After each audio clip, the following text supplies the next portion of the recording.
de la cultura i l'esport. RCE, la ràdio catalana de la cultura i l'esport.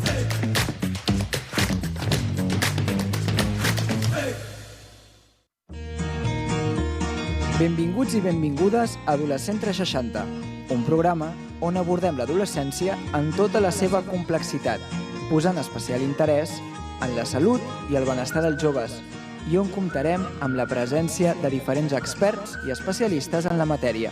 Presentat i dirigit pel doctor Jaime Rodríguez Quintosa, pediatra i diatra i especialista en medicina de l'adolescència.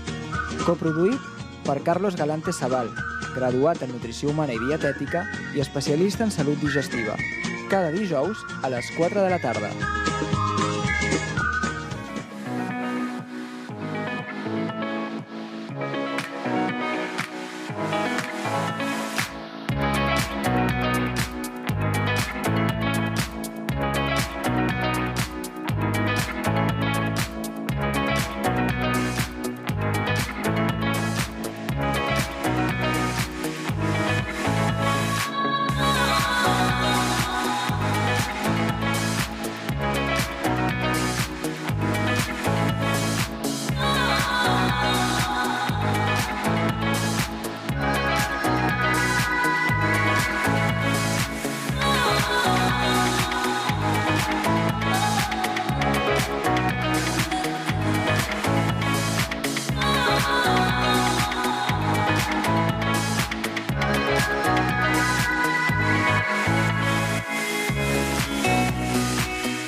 Hola, buenas tardes. Como cada jueves nos encontramos aquí en nuestro programa Adolescentes 360, donde como cada jueves contamos con un experto, un especialista que nos pueda aclarar y hablar sobre determinados temas de la actualidad, tanto en la sanidad como en la salud propia del individuo. Hoy precisamente contamos con uno de los mejores referentes, de alguna manera decirlo, en el marco de lo que es la cirugía bucal. Es el doctor Cosme Gai-Escoda. Buenas tardes, doctor.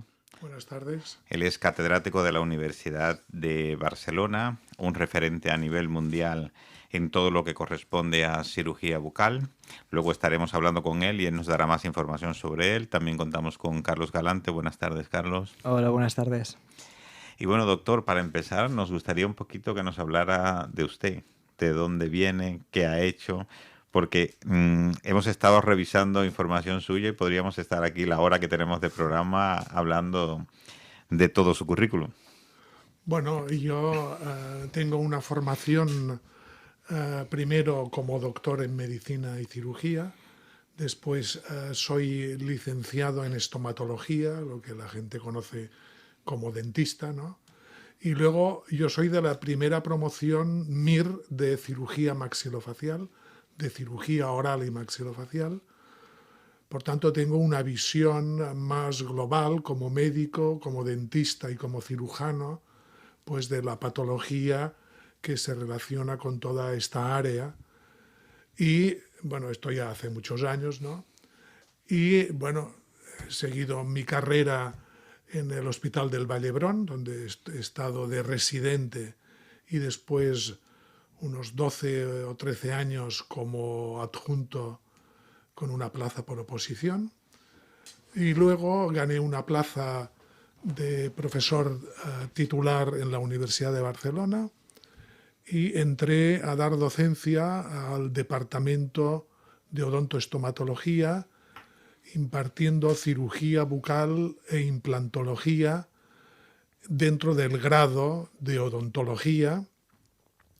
Por cierto que fui el primer decano de la facultad, me incorporé cuando se estaba formando y el rector, el profesor Bricall, convocó las elecciones y me presenté así en plan sparring y bueno, y resulté ser el primer decano de la facultad. Y luego, al cabo de unos años, obtuve la plaza de catedrático de universidad y recientemente pues ya me he jubilado, aunque sigo vinculado con mi equipo porque todo el equipo que ahora está dando las asignaturas de cirugía bucal y de implantología, todos han sido alumnos míos y todos se han formado a mi lado y más que compañeros son discípulos y pues, sigo pues colaborando con ellos y ayudándoles en todo lo que puedo. Muy bien, doctor. Desde el punto de vista académico, creo que ha pasado por todas las etapas, pero también la parte clínica e investigadora son sus grandes fuertes. Desde el punto de vista clínico, sé que trabaja duramente en la Tecno. Si nos podría hablar un poquito sobre esto y también sobre su investigación, sobre sus sexenios de investigación, publicaciones. Bueno, evidentemente un profesional de la sanidad tiene básicamente 3 áreas, ¿no?, que puede desarrollar. Una es la docencia, otra es la clínica y otra es la investigación. Es decir, el profesor ideal, ¿no?, es la persona que hace estas 3 áreas, ¿no? Es un buen docente, es un buen clínico y es un buen investigador, ¿no? Esto es muy difícil, ¿no?, porque siempre hay algo que te gusta más que otra, pero hay que mirar de tener un equilibrio, porque si eres un buen investigador pero no eres un buen clínico, pues no puedes tratar pacientes porque tu calidad no será buena, ¿no? Si tú eres un gran docente pero no investigas, pues evidentemente tampoco podrás aportar ciencia a la docencia, ¿no? Bueno, yo he intentado pues hacerlo de forma equilibrada. La docencia sí, básicamente la he hecho en la Universidad de Barcelona, todo, y que he dado más de 2000 conferencias y presentaciones, y cursos, bueno, cantidad, ¿no? La parte clínica, que fundamental a mí me gusta especialmente, ¿no?, pues la he desarrollado primero en el Hospital del Vallebrón y después ya en la medicina privada, primero en la clínica del Remei, en la calle Escorial, y después cuando empezó el Centro Médico Tecno, pues me incorporé allí y desde hace ya pues muchos años, más de 30, pues que tengo la consulta en el Centro Médico Tecno y tengo un equipo de cirugía bucal y maxilofacial, de odontología y de implantología, ¿no? Y en la vertiente investigadora, pues también es una área que tengo muchísimo interés, ¿no? Tengo tanto interés que llevo publicados ya cerca de 600 artículos y unos 18 libros. Y además, pues tengo la satisfacción de haber creado un grupo de investigación, ¿no?, el grupo de patología y terapéutica odontológica y maxilofacial, en el Instituto de Investigación Biomédica de Belviche, el IDIBEL, que somos un grupo consolidado, ya dado pues que ya aportamos financiación, porque muchas de nuestras investigaciones están sustentadas en dinero público, ¿no?, obtenido del Fondo de Investigaciones Sanitarias, que año tras año pues vamos presentando proyectos y afortunadamente pues conseguimos el apoyo del dinero de todos, ¿no?, para investigar y encontrar y hacer aportaciones a la ciencia. Muy bien. Bueno, resumiendo un poco el extenso currículo del profesor, podemos decir que es un excelente profesional tanto en el campo de la docencia, la investigación como la clínica, y como persona, una gran persona a la que conozco hace muchísimo tiempo y todo lo positivo que podemos esperar, pues en él lo tenemos. Pero bueno, vamos a entrar un poquito ya en materia y le tendría unas cuantas preguntas.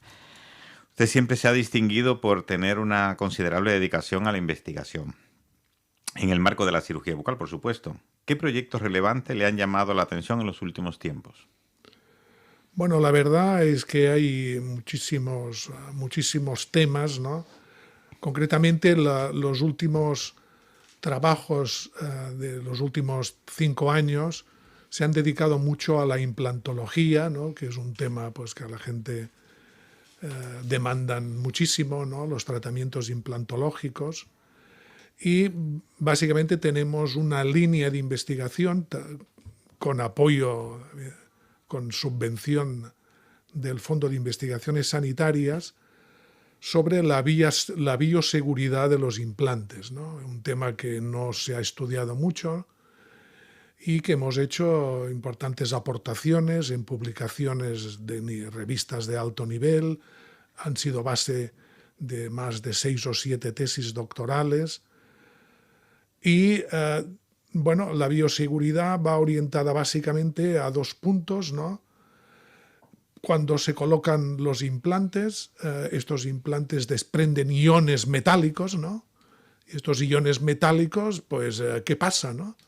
Hemos hecho estudios en animales, en ratas, en conejos también, estudiando dónde van estos iones, y hemos visto pues, que hemos encontrado que al implantarles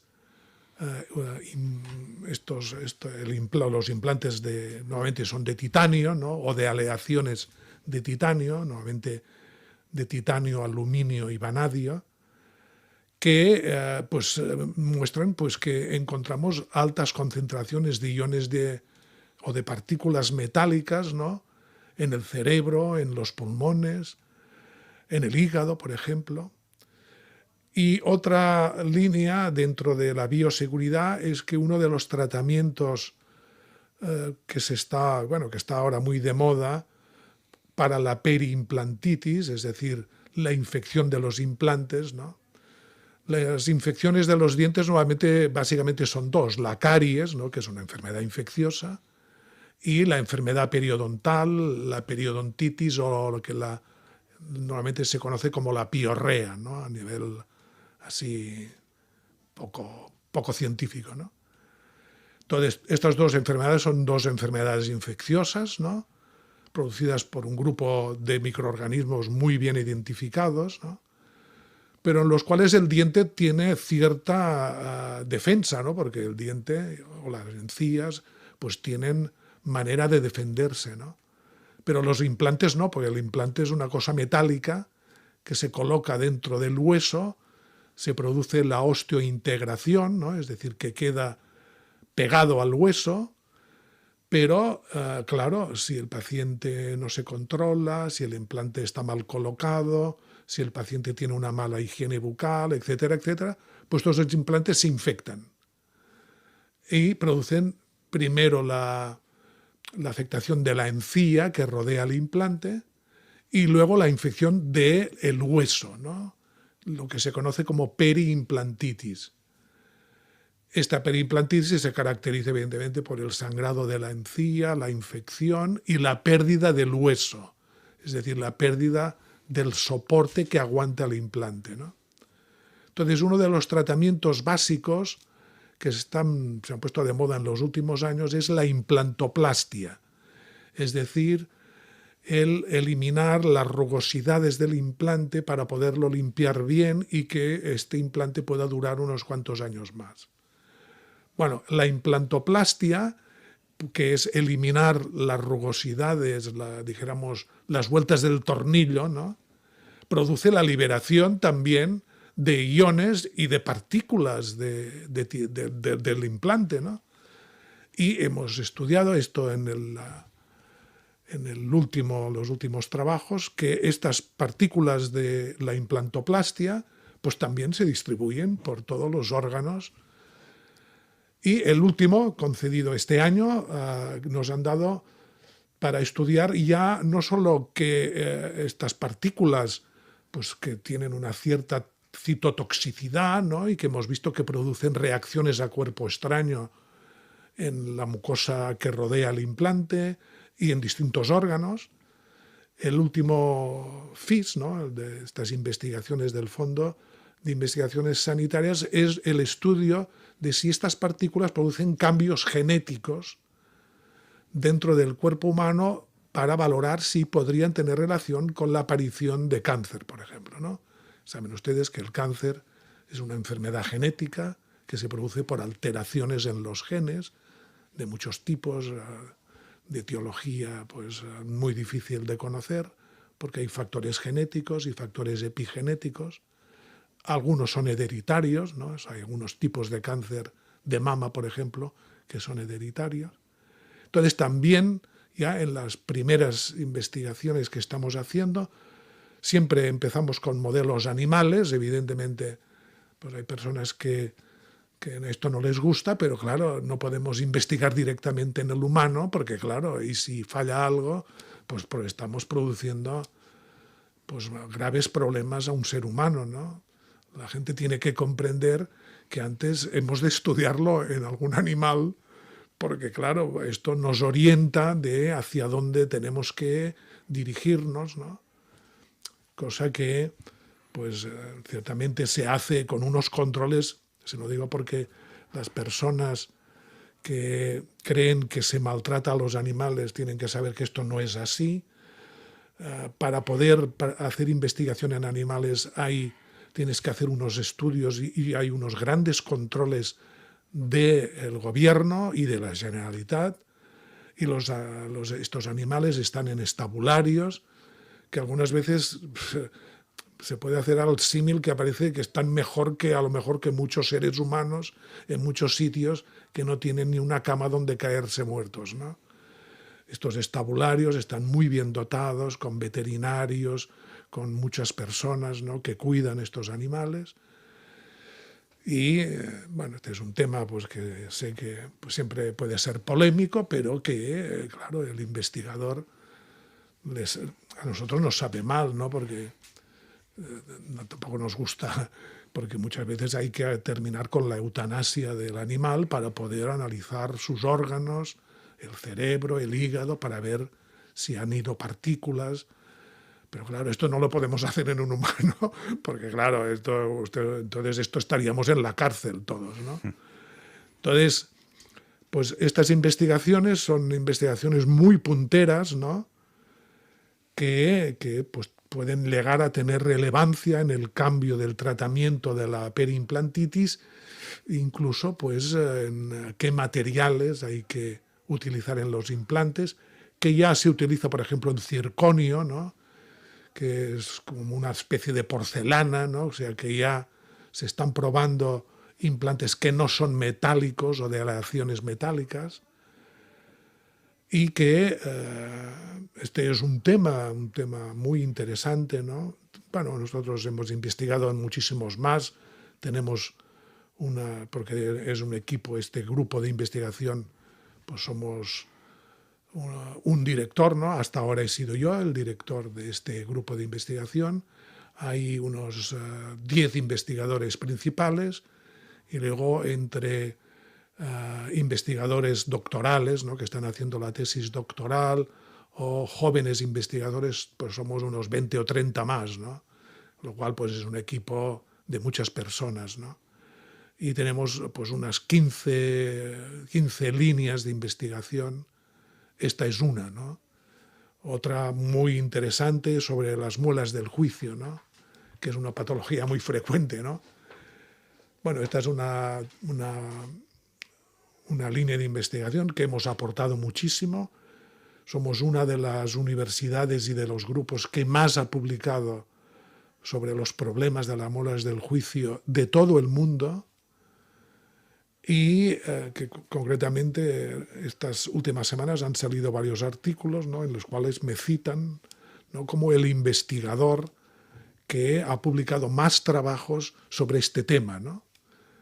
Y la verdad es que esto nos ha llevado, por ejemplo, yo he leído muchos artículos del profesor Miloro, ¿no?, que es el catedrático de cirugía maxilofacial de la Universidad de Chicago, que lo conocía por sus publicaciones y por haberle conocido en algún congreso, pues de que estas personas te escriben, ¿no?, para pedirte que ellos van a hacer un libro y te piden que tú hagas un capítulo sobre un libro pues que trata de temas que nosotros hemos investigado muchos. Y esto, pues, el publicar en libros de gente americana, ¿no?, que nuevamente, el ser aquí español, pues, bueno, pues no, también nos consideran porque saben que en España, en todas las áreas de la salud, hay gente muy buena, ¿no? También en nuestra área, no solo nosotros, hay muchas personas, ¿no?, En España hay unos 10 o 12 equipos realmente punteros, ¿no? Y uno es el nuestro, ¿no? Muy bien, muy bien. Yo tengo una pregunta que me gustaría hacerle al doctor. Aparte de estos campos, ¿no? De la bioseguridad y de esta línea de investigación de las muelas del juicio y así, en aspectos de la cirugía bucal, ¿en qué aspectos cree que sería necesario incrementar esa labor investigadora? Bueno, una de ellas es en el tema del cáncer, ¿no? Curiosamente, hace unos días era el Día Mundial del Cáncer, ¿no? Bueno, el tema del cáncer también es un tema pues, que hemos investigado muchísimo, ¿no? Y, por ejemplo, hemos hecho publicaciones sobre temas relevantes, ¿no? Que la gente a veces desconoce, ¿no? Que es que el uso de colutorios que llevan alcohol, ¿no? Pues esto favorece el cáncer de la boca. Y en España incluso se anuncian en televisión, ¿no? Colutorios que dicen, ¿cómo? Claro, es que llevan el 40% o más de alcohol. Es decir, que tienen más graduación que la ginebra o que alcoholes de alta graduación, que además del efecto también que tiene el alcohol, o sea, los factores carcinogenéticos más importantes en la boca son el alcohol, el tabaco y el virus del papiloma humano. Entonces, en el tema del alcohol, pues se empezó a describir pues que había en estadísticas que había un grupo de personas que no fumaban, que no bebían, ¿no? Pero se vio que consumían colutorios que llevan alcohol y se vio que tenían una incidencia de cáncer de la boca muchísimo mayor. Es decir, en este tema, que yo incluso pues, he hecho alguna publicación un poco así divulgativa, ¿no? Pero veo que en el país el consumo de estos colutorios es altísimo y mucha gente es que lo desconoce, ¿no? Porque yo, al hacer la historia clínica de los pacientes, una de las cosas que les pregunto es si se limpian la boca, ¿no? ¿Con qué lo hacen? ¿Qué frecuencia? Y le pregunto, ¿y usa colutorios? Pues el 80% utiliza colutorios con alcohol, en cantidad. Hay algunos que dicen, bueno, este es sin alcohol, que es mentira, porque tú buscas la fórmula y tienen un 5 o un 10% de etanol, que claro, se creen que somos imbéciles, que no sabemos que el etanol es alcohol, ¿no? Claro. Pero claro, la gente ignorante pues no sabe lo que es, ¿no? Entonces esto le dicen sin alcohol, ¿no? Que es mentira, ¿no? Entonces, es curioso. Bueno, la mayoría de estos productos además se venden en supermercados, ¿no? Porque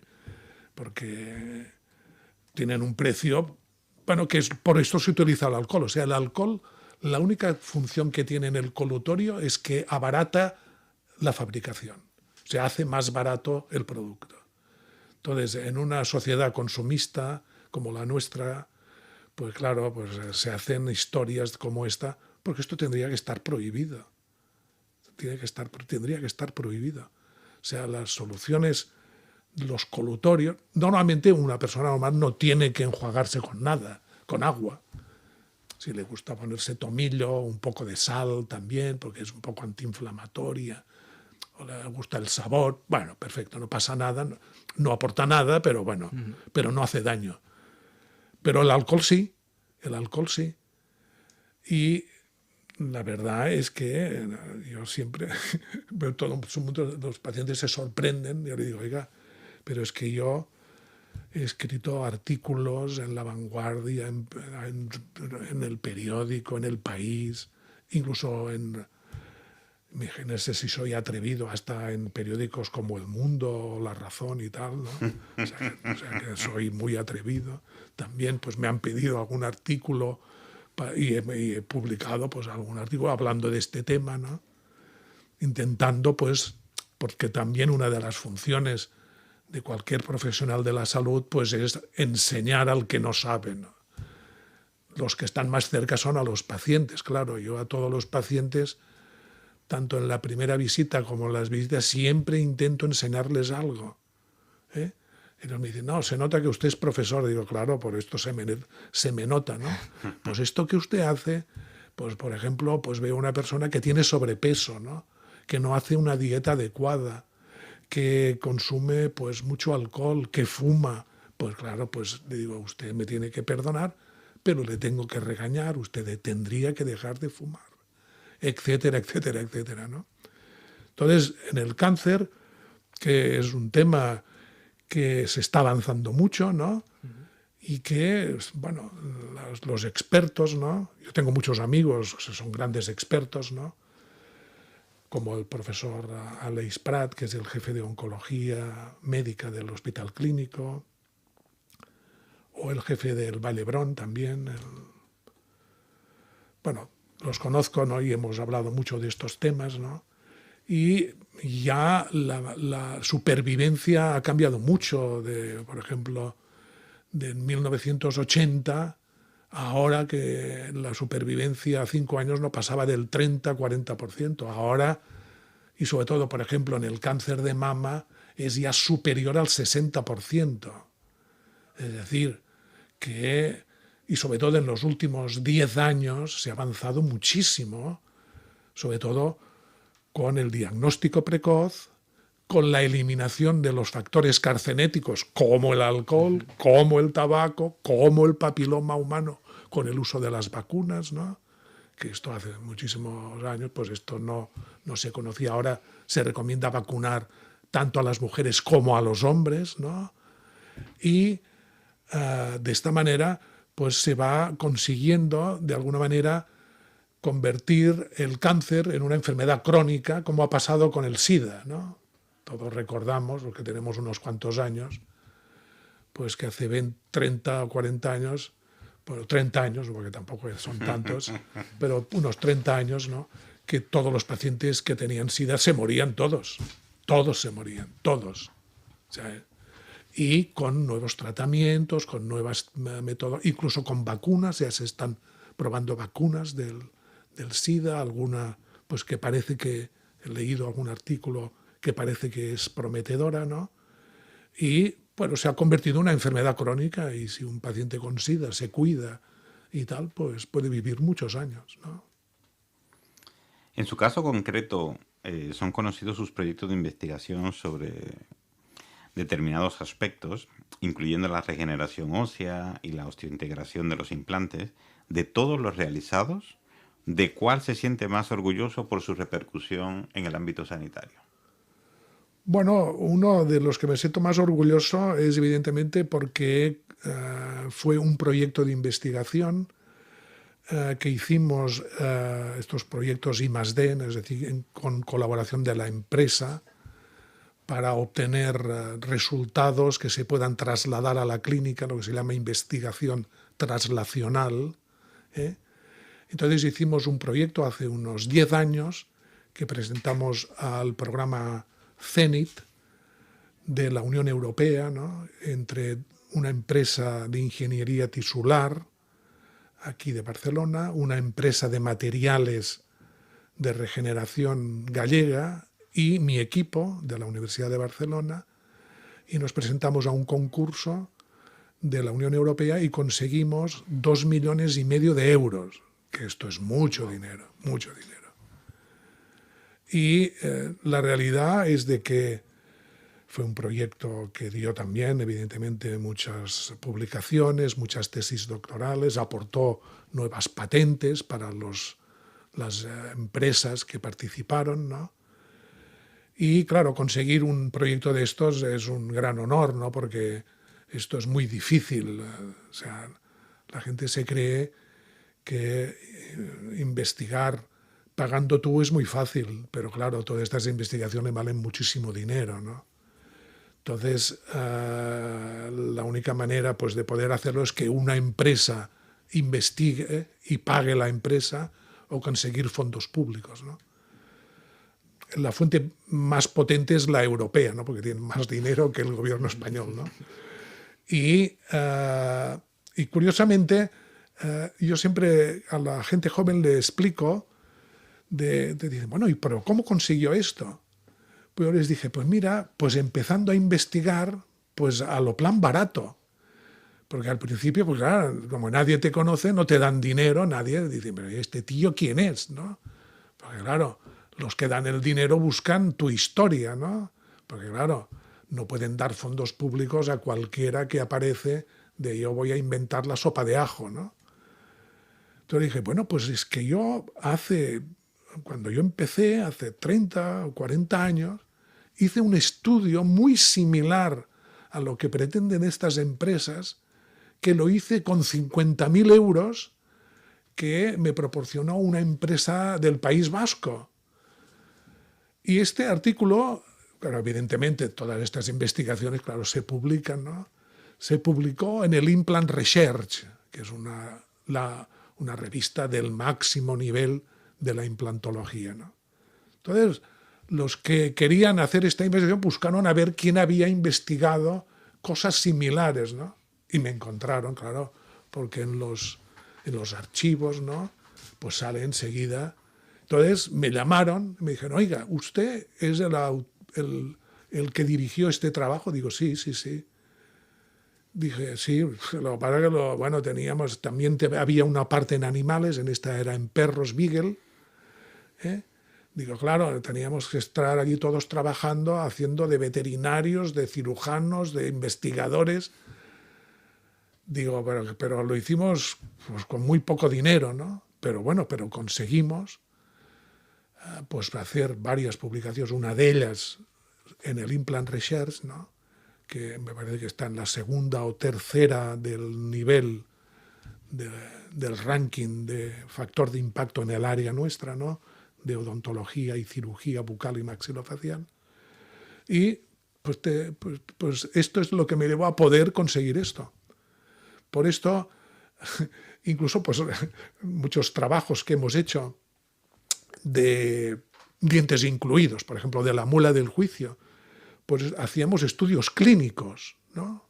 O sea, hacer protocolos, ¿no? De estudios clínicos, que esto no cuesta dinero, cuesta dinero porque te entretiene mucho tiempo, ¿no? O sea, que vale dinero, pero no es dinero material, es dinero de tu tiempo, de tu dedicación, de hacer protocolos y claro, estos trabajos pues también no tienen quizá tanto valor, ¿no? Pero también se publican en revistas de altísimo nivel, ¿no? Entonces, claro, cuando ya llevas pues muchos artículos sobre este tema, pues también te llaman y dicen, oiga, entonces nosotros hemos hecho, tengo también muchos ensayos clínicos de nuevos medicamentos, ¿no? O sea, hacer un medicamento nuevo, yo ya sé que no es bueno, pero voy a hacer un poco de propaganda, ¿no? Yo, cuando era residente, hice un estudio, un ensayo clínico, que imagínense, ¿no? Porque yo ya cuando era R1 ya estaba publicando, ¿no? Entonces un médico, el doctor Martín Ballarín, de los laboratorios Menarini, leyó algún artículo mío, entonces me llamó y me vino a ver al Hospital del Vallebrón y me dijo, mira, estamos investigando una nueva molécula que es el dexketoprofeno, que bueno, hasta que llega a la investigación clínica hay investigaciones básicas, luego investigaciones en animales, bueno, esto vale mucho dinero. Claro que las farmacéuticas ya lo recuperan, ¿no? Yo creo que con creces, ¿no? Pero bueno, que se gastan muchos millones de euros, esto seguro. Entonces, en los ensayos clínicos, hay ensayos clínicos en fase 1, en fase 2, en fase 3. Entonces, para poder registrar un medicamento en la agencia europea, ¿no? Y también en la española, ¿no? Ahora ya todo va directo a la agencia europea, pues tienes que aportar muchos estudios básicos en animales y luego clínicos en pacientes. Los de ensayos clínicos en fase 1 son en muy pocos pacientes, en voluntarios, porque puede pasar cualquier cosa. Normalmente se hacen en países pues que claro, que no se sabe muy bien y que muchos son presos, gente que está en la cárcel, ¿no? Que a cambio de participar en estos ensayos, pues les reducen las penas, tal, y se dejan hacer cosas. Todo es verdad que tienen que estar ingresados, con analíticas diarias, etcétera, etcétera, ¿no? Pero de tanto en tanto, pues hay problemas, ¿no? Luego están los de fase 2, que ya son en grupitos un poco más amplios, pero también con muchos controles, con analíticas, con controles. Yo he hecho, curiosamente, en otro fármaco, hice un estudio en fase 2, que en los primeros pacientes empezamos a detectar problemas hepáticos y que se tuvo que parar y se tuvo que suspender la investigación, y todos los millones que se habían gastado con esto se fueron a la basura. Es decir, que también es verdad que de lo que investigan a lo que termina, pues no llega ni al 10%. Entonces, el dexketoprofeno necesitaban un estudio en fase 3, ¿no?, para terminar la documentación, y me dijo, bueno, pero necesito un estudio que sea un poco rápido y tal. Digo, mira, esto no hay problema, porque aquí en el Vallebrón, de pacientes, entonces yo hice un estudio que incluyó pues unos 300 y pico de pacientes, ¿no?, que pues son estos ensayos clínicos. Nuevamente tienen varios grupos, uno que toma el medicamento que se investiga, otro toma el medicamento que se cree que es el mejor, ¿no?, el estándar de oro, ¿no?, que se llama, ¿no?, el gold estándar, y luego un grupo control que no toma nada, que te toma. Y todo esto siempre, estos estudios están cegados, o sea, yo no sé qué medicamento toma, el paciente tampoco, ni el que luego recoge los datos tampoco, sino que solo tiene un número. Entonces, el laboratorio prepara los medicamentos que solo llevan un número de cada lote. Entonces, cada paciente de forma aleatoria, se hace una aleación, y a uno le toca uno, le toca al otro. Los que les toca el control, es decir, el placebo, estén tranquilos, porque en este paciente no se le deja sufrir, porque si a las 2 horas no está notando, se le da el analgésico de rescate para que no sufra. O sea que todo esto está muy estudiado y muy cuidado, ¿no? Entonces, y luego hay el que toma el medicamento que se está estudiando, ¿no? Claro, tú tienes que demostrar, evidentemente, de entrada, que va mejor que el placebo y que va mejor que el que todo el mundo receta, ¿no?, que es el tal o el cual, ¿no? Claro, que sea mejor que el placebo, bueno, es relativamente fácil, pero que sea mejor que el que normalmente se utiliza, esto ya es más difícil, ¿no? En relación con el efecto placebo, tengo que recordarles que en estos ensayos clínicos, que yo he hecho más de una docena, pues hay un grupo que oscila entre alrededor del 10% que le toca la pastilla. Esto te enteras después, ¿no?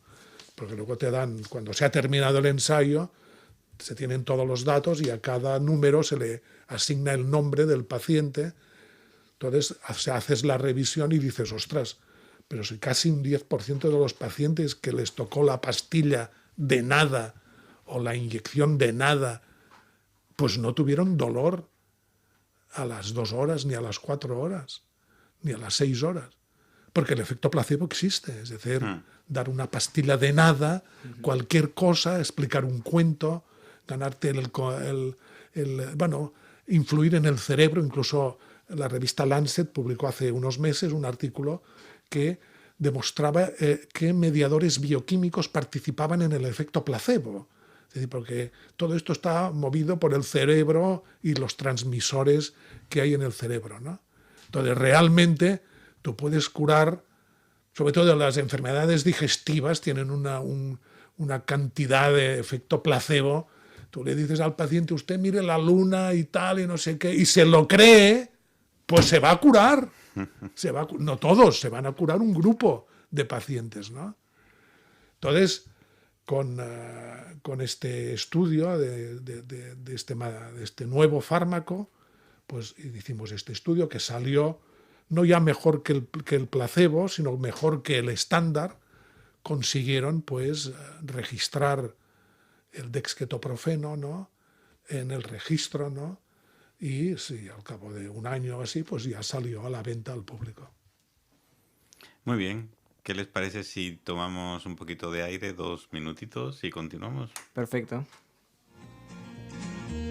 Segueix-nos a Adolescent 360 a les nostres xarxes de Facebook, Twitter i Instagram.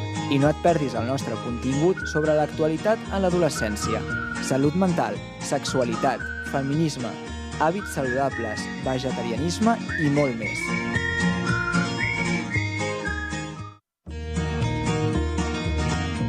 Adolescent 360, el programa multitemàtic i d'actualitat sobre medicina de l'adolescència en la teva emissora RCE 106.9 FM, dirigit i presentat pel professor doctor Jaime Rodríguez Quintosa i coproduït pel professor Carlos Galante Sabal, cada dijous a les 4 de la tarda.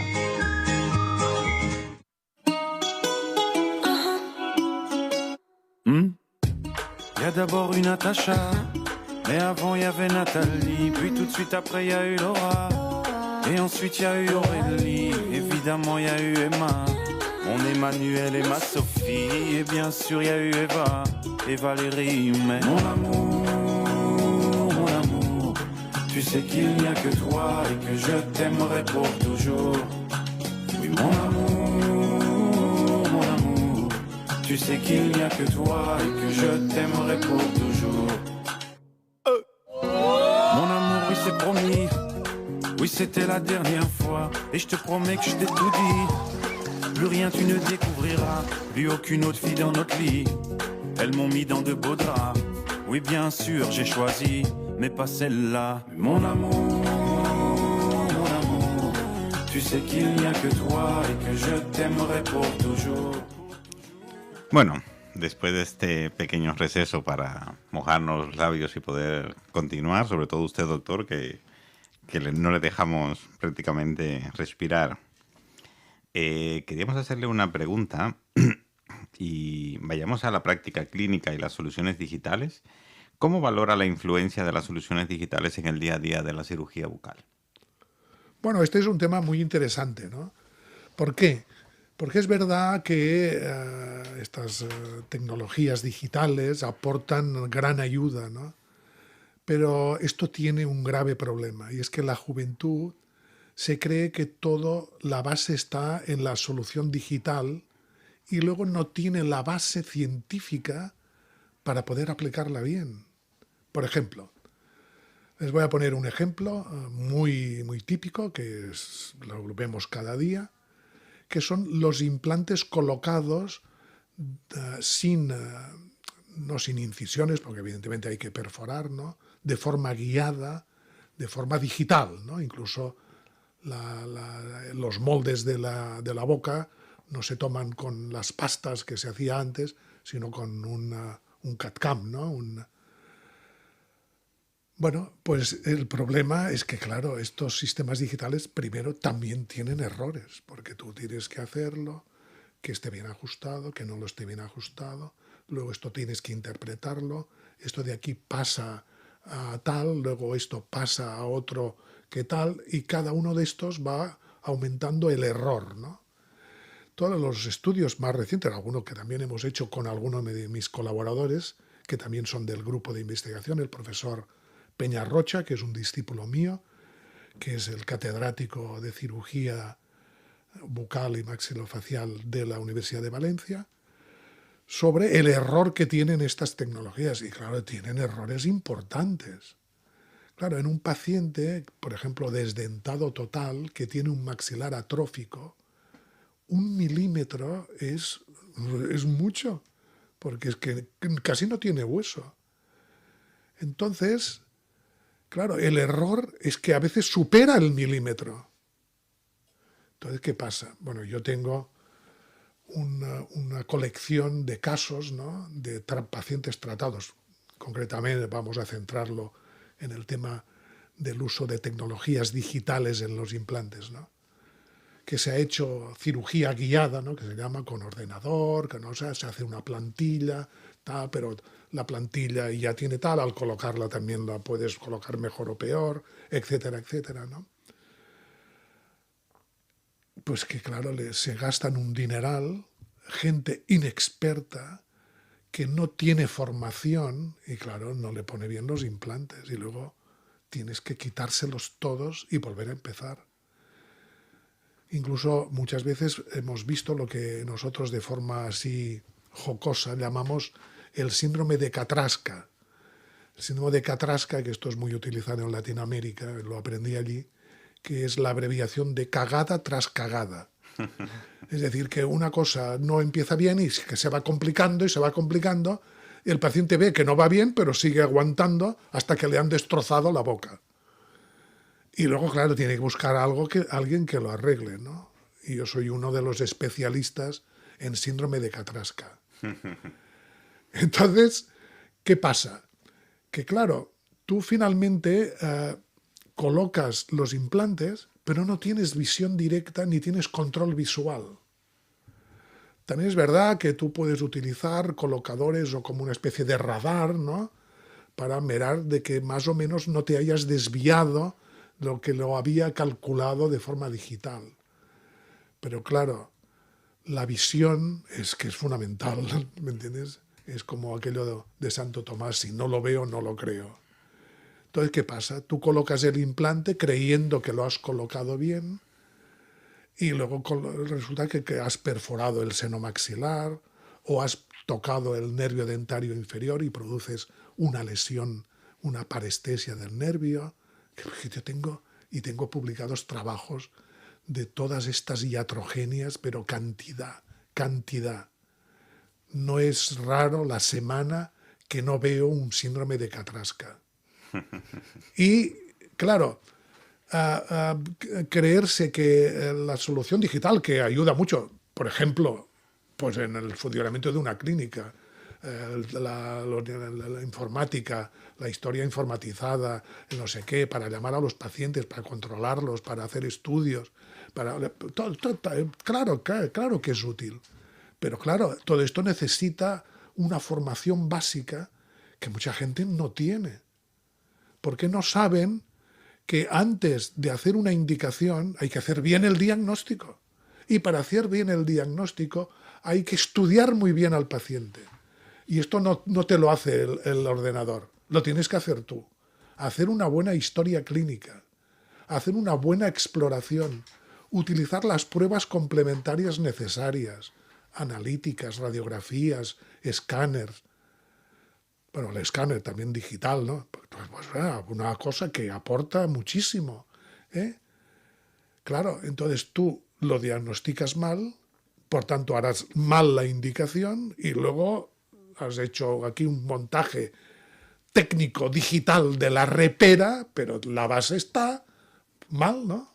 Claro, esto es como subir a un barco sin brújula, sin tal, ¿no?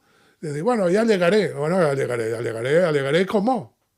Porque tienes que saber dónde vas, qué es lo que buscas y tener los medios adecuados, ¿no? Por ejemplo, se utiliza mucho la endoscopia, ¿no? O sea, muchas veces ya le digo a los pacientes, bueno, usted le han hecho esto de esta manera, pero ¿y cómo han controlado que lo han puesto bien? De ninguna manera.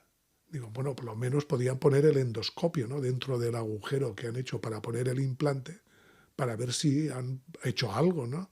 Y si no lo han hecho bien, pues entonces tienen que abrir, pero la gente no lo hace, ¿no? Y la gente joven se cree que la tecnología, la digital y tal, que sí, que es interesante, pero mucho cuidado. Todo en su justa medida. Exacto.